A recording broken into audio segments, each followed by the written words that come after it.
Les experts de l'IMO, le débat.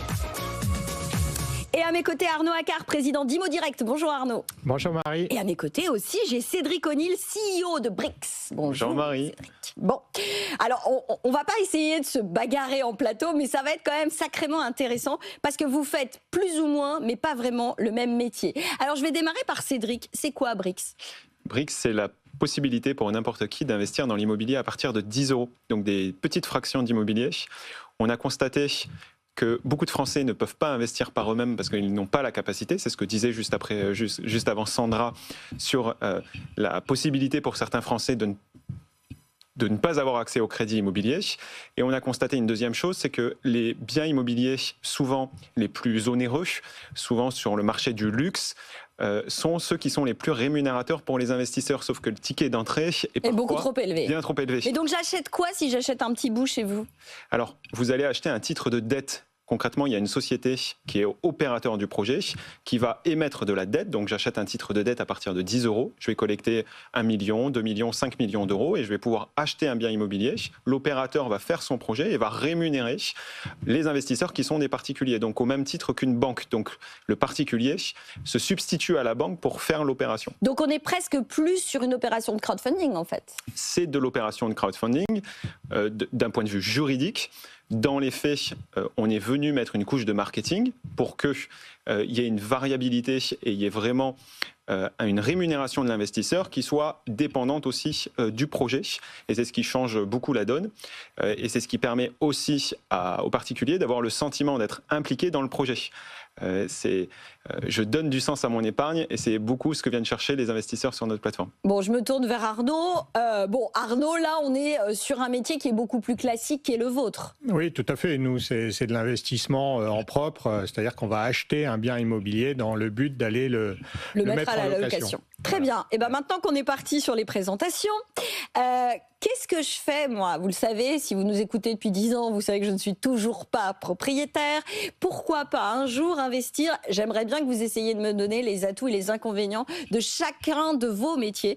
Donc déjà, Arnaud, moi, effectivement, quand j'entends ce que vient de me dire Cédric, je me dis, si j'ai pas les moyens, c'est peut-être pas le bon plan, moi, d'aller vers un investissement locatif classique. Je pense qu'effectivement, c'est complémentaire. Le principal avantage de l'investissement direct, c'est l'effet de levier de la dette bancaire. C'est-à-dire qu'on va être capable d'aller se créer un patrimoine avec l'argent des autres, l'argent des locataires. Parce que quand vous allez voir une banque et que alors il faut effectivement un apport, mais derrière vous pouvez emprunter 90 ou 80% du projet et derrière ce sont les loyers qui vont rembourser. Ça existe la dette. encore, Donc, Arnaud, cet effet de levier est extrêmement important. Oui, mais enfin, quand même, c'est quand même pas si souvent que mes loyers que je vais percevoir couvrent intégralement mes mensualités de crédit que je vais devoir rembourser. Oh, si, bien sûr. Si le montage est bien fait, bien évidemment, parfois on peut effectivement avoir un petit cash flow négatif tous les mois, mais ça c'est à vous de mettre le curseur là où vous voulez le mettre. Mais derrière, il y a aussi la possibilité à terme, le jour de la revente, d'avoir la plus-value. Mais il n'existe pas d'autre moyen que l'investissement immobilier en direct pour avoir cet effet de levier entre guillemets magique. Si vous allez acheter des actions, si vous allez acheter des BRICS chez BRICS, c'est super, mais vous pouvez pas aller, je ne pense pas aller trouver un prêt bancaire pour aller acheter des BRICS. Parce que pour le coup, ce que vous faites, c'est pas forcément aller justement sur un investissement patrimonial, là.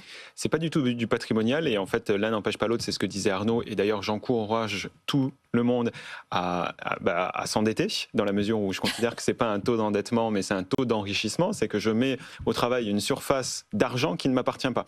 Donc, je gagnerais bien plus d'argent à faire un crédit immobilier et acheter un appartement qu'à venir investir sur la plateforme BRICS. Par contre, chez les jeunes qui démarrent dans la vie active et qui vont investir 10 €, 100 €, 200 €, c'est un moyen de faire travailler leur argent sur un sous-jacent qui est l'immobilier et donc sur quelque chose qui est moins risqué par exemple que d'autres produits financiers, avec une rentabilité moyenne de 10% à l'année, ce qui est pas négligeable, mais sur la base de... 10% net 10% avant fiscalité. Donc là, on est sur une fiscalité qui n'est pas celle de l'immobilier, qui est celle du PFU, donc la flat tax à 30%. Pour l'instant à 30%. Pour le moment à 30%. Et ça a un deuxième avantage pour tous ceux qui investissent chez nous, qui sont souvent avant un premier investissement, c'est que ça les encourage à se poser des questions par rapport à l'immobilier. Pourquoi ? Parce que notre solution, comparée à par exemple une SCPI dans laquelle vous investissez dans un fonds d'investissement, une SCPI, il faut comprendre que c'est un fonds d'investissement, je donne de l'argent et c'est un gestionnaire qui fait la gestion. Oui, et mes rendements, c'est les loyers. Mes rendements, c'est les loyers des biens immobiliers. Ça ressemble presque plus finalement à un investissement en direct, en fait, la SCPI. En tout cas, c'est fiscalement neutre, donc effectivement, c'est vraiment de l'immobilier derrière. La différence avec de la SCPI, c'est que je ne fais pas mon picking, je ne fais pas ma sélection des biens dans lesquels j'investis. Et le fait que le particulier chez nous fasse cette sélection-là, ça l'oblige à réfléchir à l'immeuble. Et donc, il va se poser des questions et il se forme. Et souvent, on voit que certains sautent des plafonds de verre. Non, l'immobilier, c'est pas fait pour moi, je ne sais pas par quel bout le prendre. Et arrivent dans l'immobilier en commençant par Brix et en faisant ensuite un achat via Arnaud. Arnaud, quand j'entends des rendements à 10%, pardon, mais oui, effectivement, c'est quand même relativement alléchant. Il y a un loup, parce que franchement, quand j'entends les rendements qu'on a classiquement sur l'investissement locatif traditionnel, sauf aller dans des villes assez risquées, mais on est plutôt quoi, autour de 3,5%? On est plutôt entre 4 et 6% que 3,5%. 3,5%, c'est à Paris. C'est Paris, ouais, mais c'est bien mon prix. Évidemment, investir à Paris, c'est pas forcément le bon plan, surtout pour démarrer. Paris, il faut vraiment viser du long terme et viser beaucoup plus la plus-value à terme la sortie que le rendement immédiate. Donc, non, je pense que Cédric a forcément une vision globale du marché français et va aller sourcer des produits là où il va pouvoir sortir du 10% pour ses clients. Mais sur cette fiscalité dont vient de parler Cédric, c'est quand même hyper intéressant. C'est-à-dire que là, la flat tax est à 30%, ok. Sur l'investissement locatif, c'est quoi ? Moi, je vais plutôt dire le contraire. C'est qu'il y a des gros avantages fiscaux. Encore ? Vraiment ? Bien sûr. Même si on dit que c'est pas terrible, etc., le LMNP reste quand même un dispositif fiscal pendant lequel vous ne payez pas d'impôt si vous montez bien votre dossier. Donc là, c'est zéro, c'est pas 30%. Oui, mais il y a la réintégration de l'amortissement qui a été décidée dans le cadre du... mais c'est le jour où on vend, donc le jour où on a le cash. Ouais. Donc c'est sûr que c'est moins bien qu'avant. Mais ça reste quand même relativement intéressant, le déficit foncier, le de Normandie. Donc il reste quand même des dispositifs fiscaux qui sont intéressants. La flat tax est effectivement aussi un très bon produit. Et heureusement qu'ils ont la possibilité de bénéficier de cette flat tax sur des investissements fractionnés. Mais pardon, mais Cédric, je cherche pas à vous agresser du tout, mais j'ai l'impression, quand j'entends le principe de Brix, pour moi, c'est presque plus un investissement financier qu'immobilier. Est-ce que je me trompe ? Alors, si on regarde le point de vue financier, c'est très financier. Effectivement, ça ressemble à un investissement, par exemple, sur des trackers. Ça ressemble beaucoup à ça, ce qu'on peut avoir en bourse. Sur la dynamique immobilière, ce qui est intéressant, encore une fois, c'est qu'on va avoir son picking et on va pouvoir répartir. Mais alors justement, faut rentrer dans le concret. C'est quoi que je peux choisir si je vais sur votre plateforme ? Alors nous, on a une trentaine de biens immobiliers qui sont proposés tous les mois en financement. Et donc, ça va de la villa de luxe à Saint-Barth ou à Megève, au mur du garagiste qui a besoin d'étendre son activité et qui va acheter ses murs. On a financé par exemple le vignoble de Tony Parker à côté d'Avignon. Tony Parker, ça lui a permis d'acheter un château avec 40 hectares de vignes. Il produit du vin, il exporte son vin aux États-Unis. Mais je finance quoi, moi, en fait, précisément, quand je vous donne mes 10, donc là, 20, vous jouez le rôle du banquier. Donc, c'est-à-dire que Tony, plutôt que d'aller voir une banque, il est venu voir les investisseurs sur Brix, et ça lui a apporté deux choses. Ça lui a apporté un financement et de la visibilité, parce qu'il y a une notion de marketing. Aujourd'hui, on a 400 000 membres. Les 400 000 membres sont au courant qu'il a un château à Avignon qui s'appelle le château Saint-Laurent. Donc tout de suite, ça met en valeur son initiative liée au vin. Et donc, c'est aussi c'est moi qui accorde le crédit à Tony Parker. Et c'est vous qui accordez le crédit. À 10% d'intérêt ? À 10% d'intérêt. Alors, franchement, il s'est fait avoir.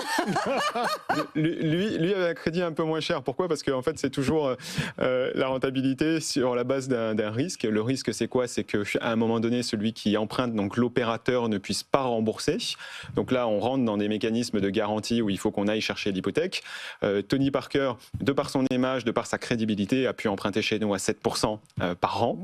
Donc lui, effectivement, a eu un taux qui était mieux négocié que certains autres opérateurs. Moi, je suis sûre que même moi, je peux faire mieux. On mettra Marie en financement sur son appartement. Et donc, on va financer vraiment des activités économiques. Par contre, moi, je ne finance pas la résidence principale de monsieur et madame tout le monde. Et c'est un engagement court terme. Je parlais du crowdfunding, on est sur combien de temps ? Nous, en moyenne, on est sur 2-3 ans. Ouais, c'est ça la grosse différence aussi. Oui, c'est aussi c'est effectivement un investissement, un premier pas dans l'immobilier. Quand on investit en direct, on est beaucoup plus dans, pourquoi pas de la transmission de patrimoine, constituer un patrimoine. Alors, c'est vrai que sur une plateforme comme Brix, on voit et on peut un peu toucher à travers un écran là où on va investir.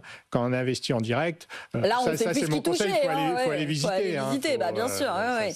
C'est sûr qu'investir comme ça, 100 000, 200 000, 500 000 euros dans un appartement qu'on ne va pas visiter, c'est quand même hyper risqué, quoi. Mais est-ce que vous craignez pas finalement cette concurrence que vous arrêtez pas de me dire, parce que je sens que vous voulez faire la paix tous les deux et que vous voulez être complémentaires, mais est-ce qu'il n'y a pas un risque de concurrence parce que quand même, entre les réglementations, la fiscalité qui a beau rester sur plein d'aspects très attrayantes, mais il y a quand même des durcissements de fiscalité, les prix de l'immobilier, cette peur parfois irrationnelle, je tiens à le dire, des impayés.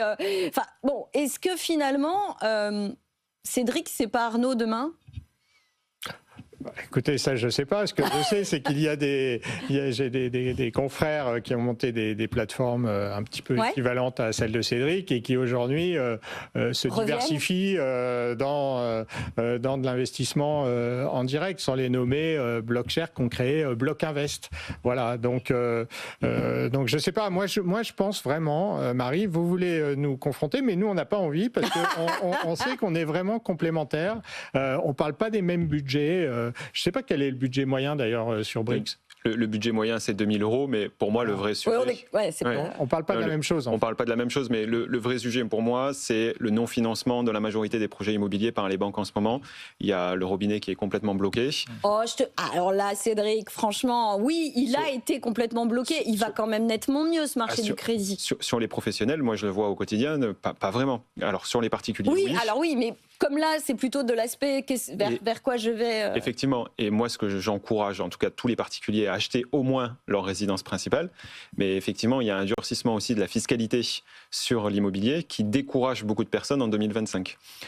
Donc nous, ça nous pousse, on a le vent dans le dos par rapport à ça, de personnes qui, de manière attentiste, vont mettre 2 000, 5 000 euros sur notre plateforme en attendant de voir comment ça avance. Moi, je comprends, effectivement, on a 5 000 euros entre aller acheter une action d'Air Liquide où on ne sait pas trop ce que c'est, où ça se trouve, où est le siège social, etc., ou aller financer un projet immobilier en France, ça a du sens. Voilà. Mais pour moi, c'est pas le même projet. Alors, quand même d'un mot, parce que effectivement, le crowdfunding, on en avait beaucoup parlé il y a 10-15 ans, ça marchait bien, notamment pour les promoteurs qui aidaient à financer leurs projets. Va falloir nous en dire un petit peu plus sur ce que vous financez, parce qu'on voit qu'aujourd'hui, les promoteurs, ils vont pas très bien, malheureusement. Il y en a certains qui se placent en redressement judiciaire, d'autres font faillite. On voit que sur le crowdfunding, il y a des retards considérables. Les défauts commencent à apparaître, mais ça prend du temps. Est-ce que c'est pas risqué aujourd'hui ? Et qu'est-ce que vous faites concrètement, quoi ? Alors effectivement, le crowdfunding, ce qu'il faut dire, c'est que l'opérateur peut être en risque de défaut, donc ne pas payer ses intérêts ou ne pas rembourser totalement. Nous, on a fait le choix, on est arrivé très tardivement parce que ma plateforme n'a que 4 ans par rapport à des acteurs qui sont positionnés depuis 10 ans et qui ont massivement accompagné la promotion immobilière. Jusqu'à présent, ça se passait bien parce que justement, les lots étaient bien commercialisés. Là, nous, on a fait le choix quand on est arrivé de ne pas faire du tout de promotion immobilière. Donc on s'est axé sur tout ce qui était opérateurs liés à de l'exploitation. Donc moi, je vais plutôt financer des maisons de retraite, des murs d'hôtel, des murs j'ai parlé de garage, mais on a financé aussi un bar en plein centre de Marseille. Vous faites des commerces très spécifiques. C'est très commercial, avec des flux locatifs ou du chiffre d'affaires qui rentre au niveau de ces commerces. Donc ces commerçants n'ont pas de problème aujourd'hui à payer des intérêts et nous, on n'a pas de défaut du tout sur notre plateforme. Donc on est à 0% de taux de défaut là aujourd'hui. J'espère que ça va le rester, mais j'y crois pas. Pourquoi ? Il y a toujours un opérateur qui fait défaut. Donc là, on va le rappeler, il faut diversifier, pas mettre tous ses œufs dans le même panier. Et justement, l'intérêt d'une plateforme comme la nôtre, c'est d'investir à partir de 10 euros. Donc même si j'ai que 2 000 euros, je peux quand même mettre sur un nombre de projets qui est important. Ce qui fait que si demain il y a un défaut sur notre plateforme, au moins j'ai 19 projets ou 20 projets qui continuent de payer. Ce qui m'amène vers vous, Arnaud, parce qu'effectivement, on a le sujet du risque sur Brix, mais il y a du risque aussi à faire de l'investissement locatif. Il y a du risque, bien évidemment. Par contre, on est le propriétaire. Donc, on a la capacité de décider ce qu'on a envie de faire, de revendre, par exemple, au moment où on a envie de revendre, de faire des travaux, de mettre en gestion ou de gérer soi-même. On a aujourd'hui toute la panoplie, je ne vais pas faire ma publicité, mais on a quand même des super produits de gestion, d'assurance, de location qui permettent finalement d'être propriétaire d'un bien en investissement locatif et de ne pas faire grand-chose, sauf de dire oui, je suis d'accord pour faire des travaux dans ma douche, quoi. Voilà. Mais derrière, le gestionnaire va s'occuper de tout. Les assurances fonctionnent très bien aujourd'hui, les assurances loyers impayés, donc parce qu'il y a un risque, même si je sais, Marie, que vous trouvez que le risque est faible. Alors, Arnaud, allons-y, c'est quoi vos derniers chiffres? Vous les avez sortis il y a quelques semaines. Il n'y a pas longtemps, hein. On est au-dessus en moyenne, hein, au-dessus de 3% au niveau national. Et c'est un quasi record, on plafonne à un niveau historiquement élevé, mais 3%, on est d'accord que c'est pas 3%, énorme. Sauf que quand ça vous arrive... On est d'accord, mais je me tue à le dire systématiquement. Quand ça vous arrive, c'est vraiment galère, mais la réalité, c'est que seulement 3% des baux. Et en plus de ça, moi, je me souviens d'un gestionnaire d'un grand réseau d'agences qui me disait, et sur ces 3%, seulement 10% vont véritablement devant les tribunaux, parce que sinon ça peut se régler plus ou moins à l'amiable avec évidemment quelques difficultés. Mais en gros, les cas qu'on peut voir dans certains reportages dramatiques où le propriétaire n'a plus nulle part où vivre, ça arrive de manière... Alors, c'est 3%. Attention, il faut aussi... tout le parc qui est géré en direct, on est à beaucoup plus que 3%. Hein. On est au-dessus des 5, voire ce que j'allais vous dire. 6%. Parce que ça, c'est 3% des chiffres qu'on a, et donc les chiffres, on les a uniquement via les agences immobilières qui font bien la relance derrière. Tous ceux qui sont en direct, ils sont à plus de 3%. Le risque est loin. Mais comment vous l'estimez, ce chiffre? Parce que moi, je prends Alors, on a un certain volume et on prend des mandats ce qu'on appelle en transfert. C'est-à-dire qu'il y a déjà un locataire qui a été choisi donc soit par une agence, soit par un particulier. Moi, avec mon concept marketing, je réceptionne j'accueille beaucoup de propriétaires qui géraient en direct. Et donc, sur ce parc-là, j'ai des chiffres. Et à contrario, j'ai les chiffres sur le parc où moi j'ai fait la location. Oui, mais c'est biaisé parce que c'est forcément des gens qui veulent passer par un gestionnaire parce qu'ils ont eu un problème en le faisant tout seul. Non, attention, nous on ne prend pas un mandat où il y a déjà un impayé. Non, mais je veux dire, mais ce que je veux dire, c'est que typiquement, vous avez quand même le profil des gens qui finalement étaient déjà. Non, mais c'est un métier de choisir un locataire. Étudier un dossier de location, c'est un métier. Donc ça ne peut pas s'improviser. Moi, je ne suis jamais d'accord avec ces chiffres qui disent que justement on n'est qu'à 3% de loyers impayés, parce que nous on a un parc, on fait aussi de la gestion et on a décidé initialement d'investir dans des zones qui étaient un peu plus compliquées justement pour aller chercher de la rentabilité élevée. On se rend compte qu'on est à bien plus que 3%, justement parce qu'on est dans des zones qui sont compliquées. C'est le principe d'une moyenne, si vous regardez dans ces chiffres. C'est national, hein. Moi j'ai des stats par et on a des agences immobilières qui même nous disent c'est bon, reprenez votre immeuble, on ne veut plus le gérer.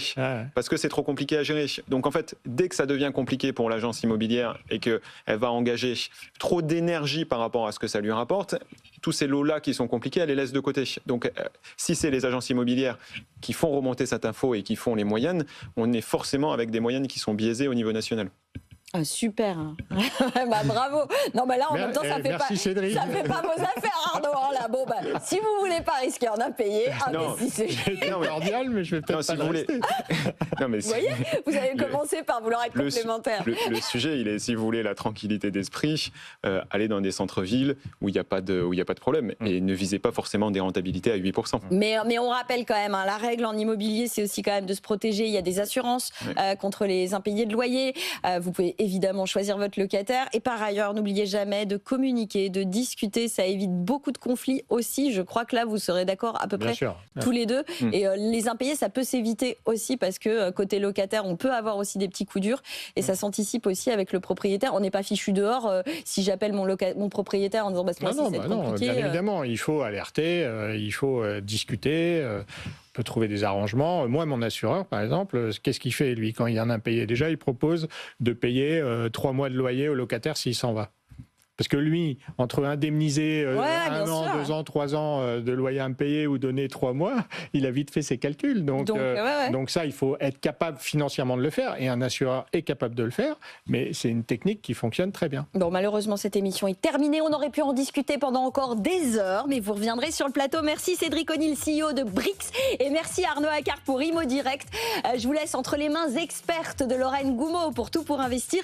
Et je vous retrouve demain. On se posera une question demain. Est-ce que 2025 sera le retour de la primo-accession? Souhaitons-le, en tout cas, ne serait-ce que pour moi. 10h28 sur BFM Business. Les experts de l'IMO sur BFM Business.